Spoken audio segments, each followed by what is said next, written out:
Welcome to Emerging Franchise Brands, the podcast that introduces you to the visionary founders of America's fastest growing franchise opportunities. We'll also hear from industry pros as they share insights on what it really takes to achieve the elusive milestone of 100 plus locations. I am your host, Frank Fumey, founder of I9 Sports, and my 20-year journey from inception to acquisition has given me a unique perspective on how to succeed in franchising. Join me as we welcome today's guest. Well, hello, everyone, and welcome to Emerging Franchise Brands. I'm excited for our episode today. We have Jay Gordman of YorCMO with us. Jay, welcome to the show. Thank you for having me. No, this is going to be great. This is so interesting because there are so many emerging franchisors who don't necessarily have somebody in marketing that works for them, or they don't really have outsourced marketing. And I think you guys have a very unique spin on things. So why don't you share a little bit about your background and the opportunity that you guys have? Yeah, thank you. So YorCMO, we are a franchisor with 23 franchises of fractional chief marketing officers. We go into companies and help them build growth strategies and really develop a core competency for marketing in their organization to help them achieve their objectives. And we do that in a fractional way. So if you can't afford a full-time head of marketing, but you need that full-time brain on the team, we make that available to you. And as you mentioned, we actually also work with emerging franchisors because as we've talked about before, they don't have the right team in place to help their franchisees really ramp up fast and get to break even and past that break even and then grow their unit economics to a very high level. And so we work with organizations to help them build the right grand opening plans and then the ongoing plans to help their franchise owners excel. And so that's just one example of what we do with our CMOs. This is fascinating because everybody knows of having a virtual CFO, but you don't really ever hear of having a virtual CMO. And I know when I started out, I didn't have a marketing department, let alone a marketing person. So right. Why don't you share with us a little bit about what it looks like to be a client of YorCMO? Sure. So yes, fractional CMO is growing very rapidly, right behind the fractional CFO. But that was kind of the leader of that C-level role, switching to fractional. And so as people work with us, we use a set of fundamentals and a proven process to really build core competency. And those 6 fundamentals have to do with really identifying where the company is going in more detail than just we want to get to 10 million or 16 franchisees or whatever the case may be. There's a lot deeper understanding. We want to get into truly understand, why does the buyer buy from this company? What triggers the need? How do they find them? How do they compare them versus the competition? How do you engage them? We help them position their company, not just messaging, but the product offering, the price strategy, and everything to that customer so it attracts them to the business. We help their sales and marketing teams get aligned, especially when they have a B2B type model. B2C is a little more straightforward.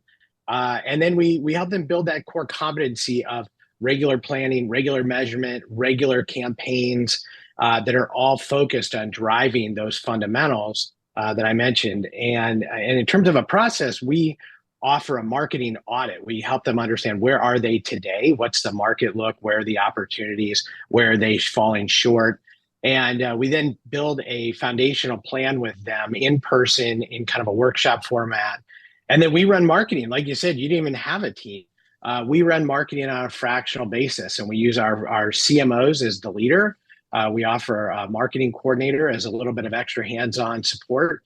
And then we have a whole network of partners that we work with to help execute marketing. So you don't have to take on that overhead until it's right. And we can build your marketing team at the appropriate time. So what led you to getting into franchising? Because this is kind of we have a dual strategy here, right? Our audience is made up of emerging franchisors, but then we have our audience of people that are looking to invest in a franchise. So let's start with the part of our audience of emerging franchisors are hearing this. They're starting their business. Sure. Yeah. So what started, this all started when I was a marketing consultant. I had my own practice. I was kind of capping out and it was hard to scale a one person show. My business partner, Joe, was really seen in the market. Business owners were really frustrated with their marketing for a variety of reasons. And so we kind of merged these two concepts and made it a more scalable approach, like I just mentioned with the fundamentals and the process. And then along the way in 2018, somebody came to us and said, "Wow, I see what you're doing. I see you have some clients. I'm tired of the rat race. I want to do that. I want to have my own practice." So we started licensing the model because it was very loose back then. And then all of a sudden, next thing we know, 2 years later, we have 8 folks, CMOs. We're much more formal. And we knew at that point we needed to formalize a franchise model. A license and something casual wasn't going to work anymore. And that's when we formalized the franchise and then launched that in 2021 after getting all the franchise agreements and all that. And the nice thing for us is we already had a system in place. We had been building out our systems, our tools, our processes. We've been documenting those things.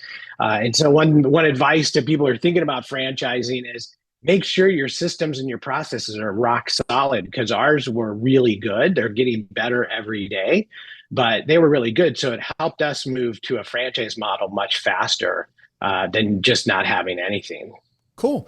And you're a little bit unique too in how you award franchises. So I understand you have 23 franchisees in 18 states, but territory is Correct. not really a factor.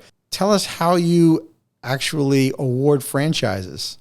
Sure. So our chief marketing officers have a 7 to 10 years of experience, especially most likely in certain industries or specifically in B2B or things of that nature. And so we actually, they have the opportunity to operate anywhere in the United States. We actually have clients worldwide.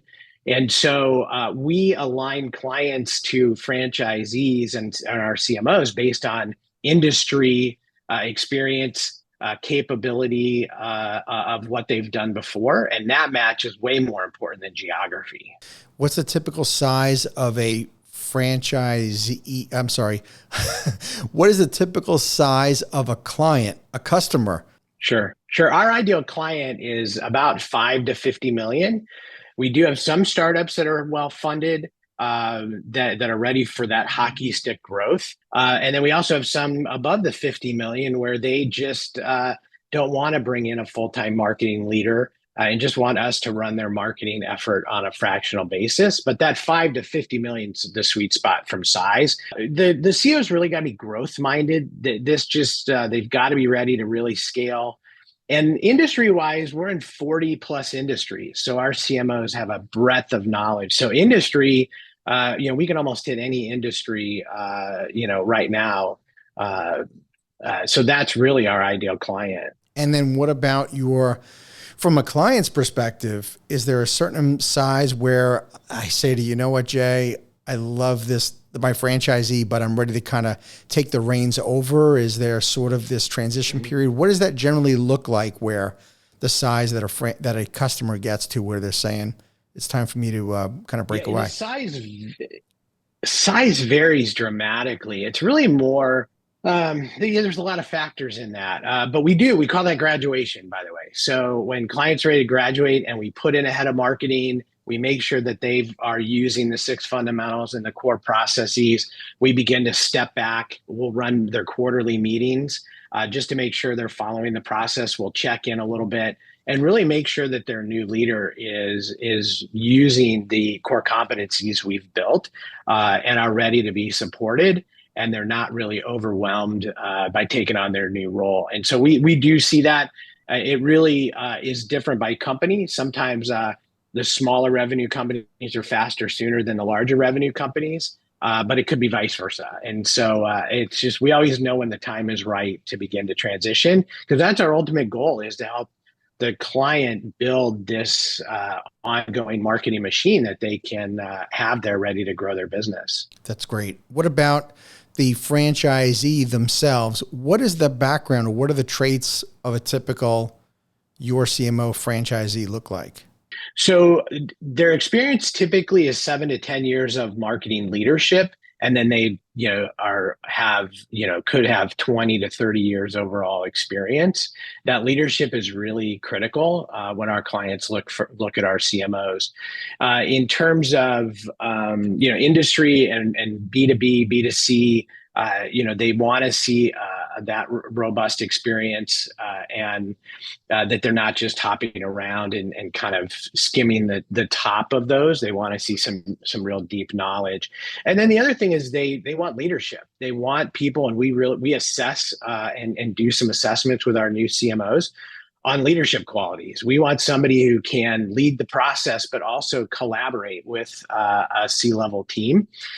Because there's this, we like being considered an insider, a member of the team on the org chart, but the reality is we are not full-time employees, and so there is this balance of leading and collaborating, and our CMOs really need to truly understand that.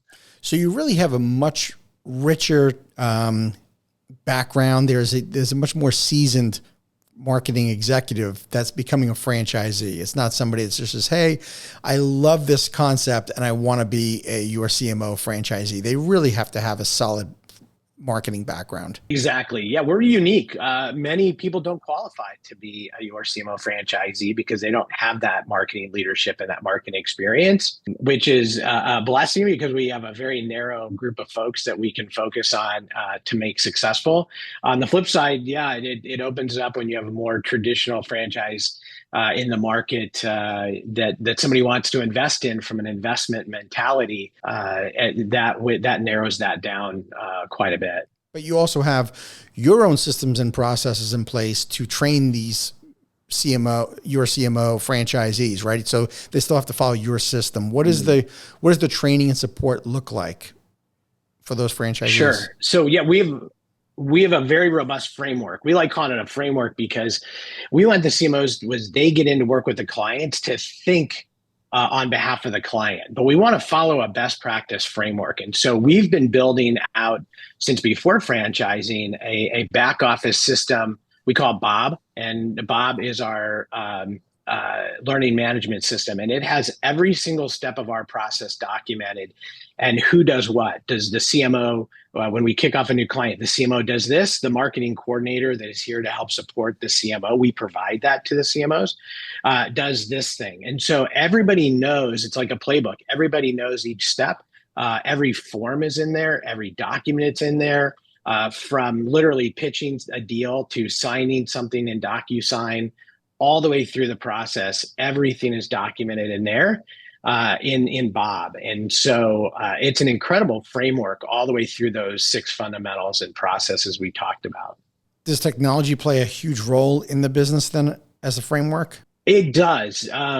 We are heavily into using Microsoft Teams and 365 to run our systems. Every client has a Microsoft team with a project plan that we record every video so the clients can see transcripts and all this stuff from meetings, and it's very ingrained into it. And then with AI and generative AI more specifically, like ChatGPT, that type of thing is coming on very quickly. And whether it's using that type of technology to match clients and CMOs together internally, whether it's for client marketing, or research and data analytics, AI is coming on very, very fast. That's cool. So I would imagine as a seasoned marketing executive that's interested in this concept, probably one of the first things that come to mind is, well, why can't I just do this on my own? Why should I be part of YorCMO network, right? Mm-hmm. What are some of those things that you tell them? Well, yeah, there's some key components. One is we help them with their sales and marketing. We have a sales and marketing team that's always out driving leads to bring into the business for our CMOs. We're also teaching them how to network and grow their network like they've never before. Many of them are isolated in the companies they've worked with before. They've not done a great job of networking and building a pool of people that can refer clients to them and helping them really build that out. They just don't know how to do it. The other part is that framework. They come in and they're like, oh, I got to create my own website. I got my own logo. I need my own business cards. Oh, I don't even know how to write a contract. I don't. And then they're spending so much time on all this stuff. They can immediately just plug in and get started. And then the last part is our marketing coordinators, the kind of the unsung heroes of the group. Those folks, along with Molly, who leads up that and CMO coaching, uh, helps our CMOs with a lot of the detail work so that they can stay higher level and take on more clients because they're staying more strategic. And the reality is, if you're out on your own, hanging your own shingle, trying to have that person, you can, but you're paying them full time, whether you have any client work or not.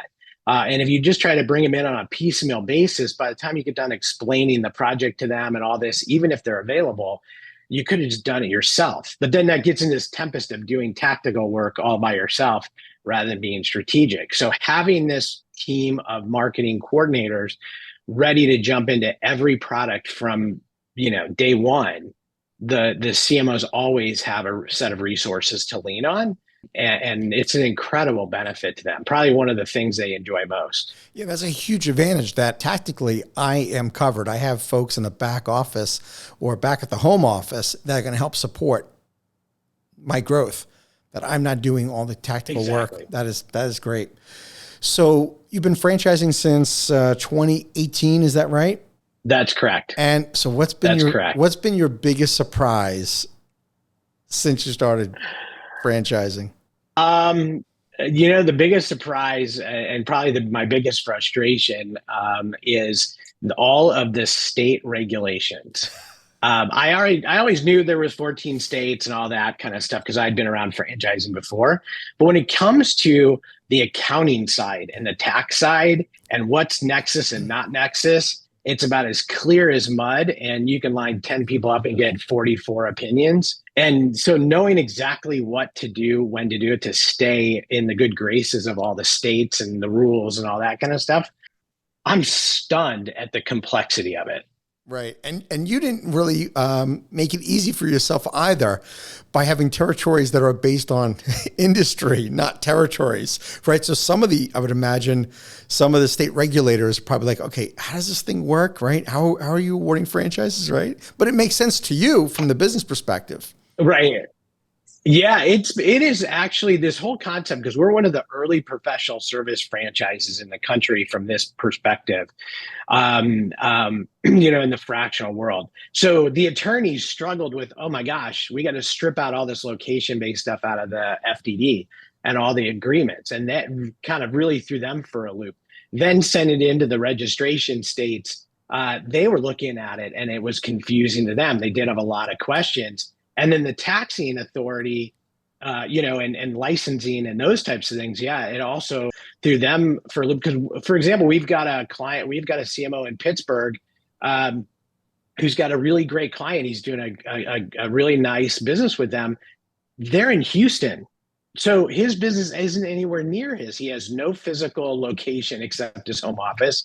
And so this is just really churning the state regulators into a real fit, which, I guess if you're a pioneer, it's going to happen. It's going to happen.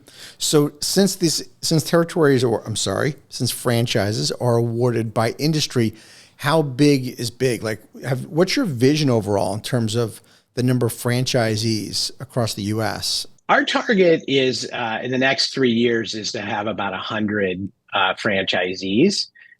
We believe we can get much, much larger than that because CMOs typically only take on 2 to 3 clients at a time before they start hitting capacity. And you also have CMOs where it really kind of another interesting factor is not every one of our CMOs wants a full, robust practice. We have somebody who's partially retired and she just wants specific types of projects. And she's happy as all get out working 10 hours a week, where we have others who want to work 60 hours a week because, I don't know, they're crazy. They're crazy. They want that punishment too much, that much work. And they don't work that much, but they work a lot. And so part of our mantra is we want the perfect practice. And so every one of our CMOs is unique. And so we really go back and look at our CMO matrix and understand what industries do we have coverage, but what's our capacity in those industries based on how much work our CMOs want to do. And it's really a unique franchise because it's not just always pushing every CMO to the wall for additional revenue. It's fitting their lifestyle, what's right for them. And it might be one client, it might be four, anywhere in between. So let me understand this right. If the franchises are, I keep saying territory. I keep going there. If the franchises are awarded really based on industry, how drilled down is it? So if it's home services, that's too big. Is it down to roofing? Is it down to like how narrow focused is quote unquote an industry that I am an exclusive YorCMO franchisee of? Right. Right. Well, there's really no exclusivity on industry because, for example, in software as a service is pretty big, and it's a B2B play. The software as a service has many industry types. Some are accounting, some are cybersecurity, some are it could be a variety of types of software. So we have to look at it. It's almost a Rubik's Cube. You have to look at it different ways. Do we have enough software as a service demand generation minded CMOs? But within that, do we have coverage at the different types of accounting or cybersecurity or whatever the case may be? Because we will get specific requests. We had somebody who wanted a SaaS software for a billing platform, and somebody had to have that level of experience in order to do that. On the flip side, we have one of our best CMOs is a B2B enterprise software experience in that kind of industry. We actually have a construction client who actually does these very large consultative selling, long sales process, multi-step engagement. And the owner said, I don't want somebody in the construction business. I want somebody who understands enterprise software sales because they get me better than the construction people do. And literally, its industry was totally different, but it had to do with skill set in terms of how do you generate leads? How do you nurture those leads over a long sales cycle? How do you work really integrated with a sales team to help them move the client forward ultimately to an engagement? That was his mindset. I would imagine too, because you have franchisees that come from a seasoned background, that by collaborating with them, you must get some great nuggets and some incredible ways of your CMO has evolved and grown. Is that not true? Yeah, it's absolutely true. We actually meet with our CMOs every Friday. We do a peer-to-peer meeting, and we get about 75% of all the CMOs at any given day showing up. And we do a couple things. One, we ask them, what occurred great in your practice this week, so everybody can share a win. We talk about what they're stuck on. What are things they might need help from another CMO on, and give some feedback.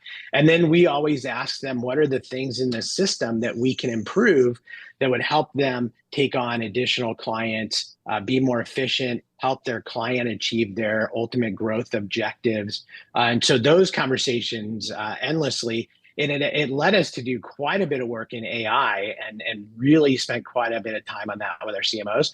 But it also led us to find out and think about, we actually got too big for ourselves. My business partner and I just didn't have time to cover everything in the business. And what was the number one thing we needed help with? Believe it or not, sales and marketing. So we hired one of our own franchisees as our first fractional CMO, and her ability to stay focused on it, because I can't. I'm a typical client, quite frankly.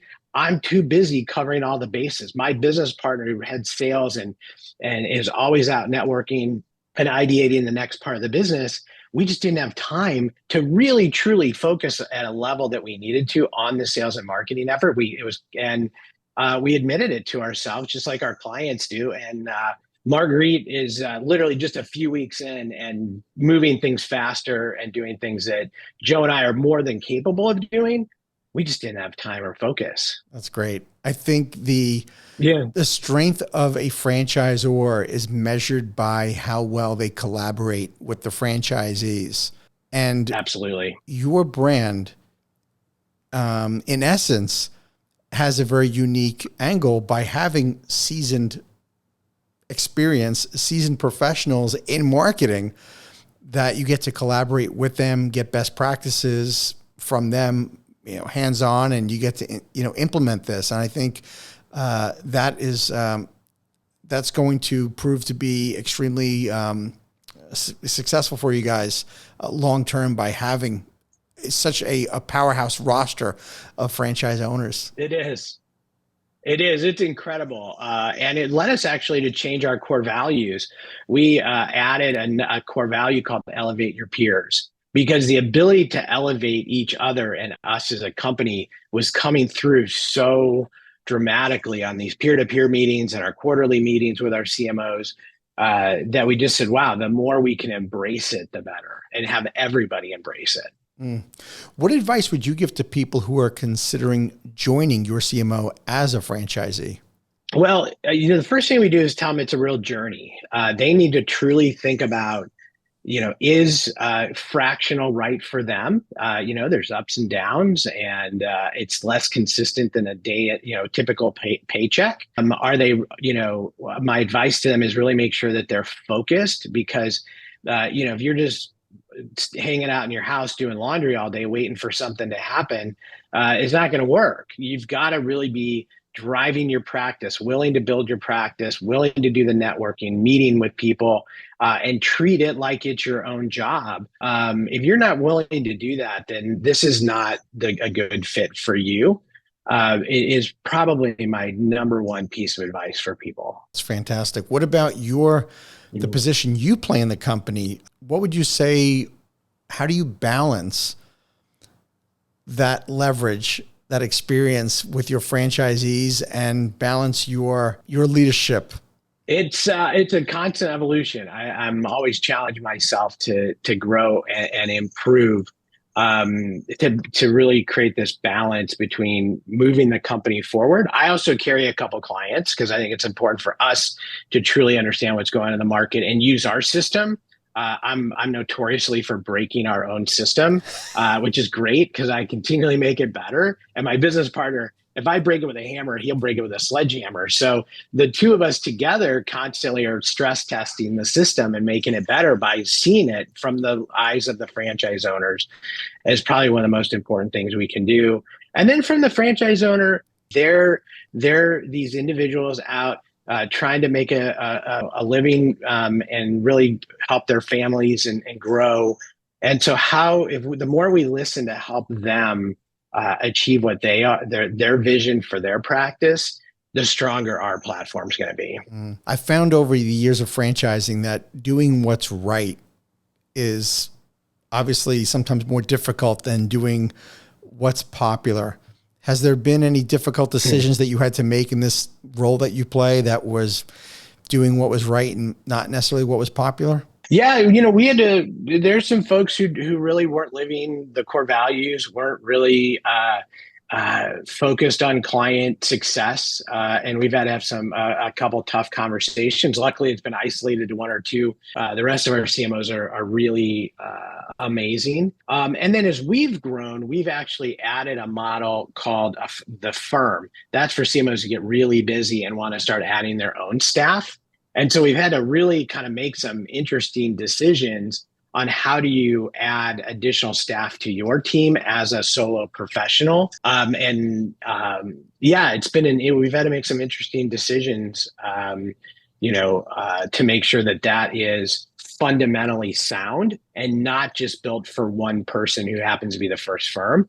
And the beauty is he's incredibly flexible, understands where we're trying to get, we understand where he's trying to get. He's a real partner in that. And so we rather than just having an adversarial type relationship, we decided how do we build it together so it works for everyone. And it's really been the right approach. That's great.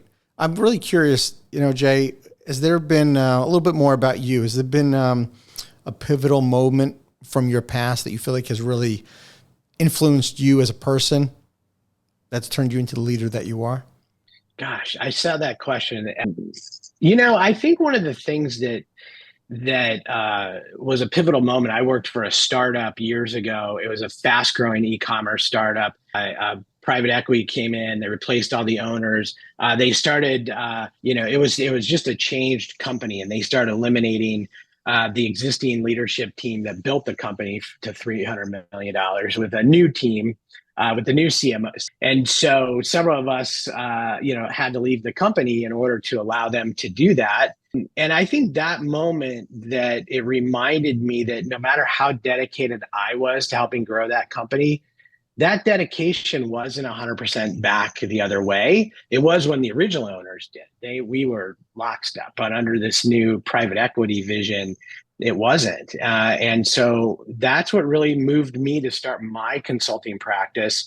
That's what really moved me to ultimately YorCMO, because we want to give all these CMOs who have incredible industry experience the power to build a practice and a life that they want, and not be beholden to others who are just going to make these decisions and not necessarily in the good mind of a CMO whose average tenure is now below 3 years. And so it's such a churned oriented business that that's really factors into the way I think all the time. So Jay, one of the things I like to do, I like to ask people, especially emerging franchisors such as yourself, is what would be a piece of advice that you would give to an aspiring franchisor?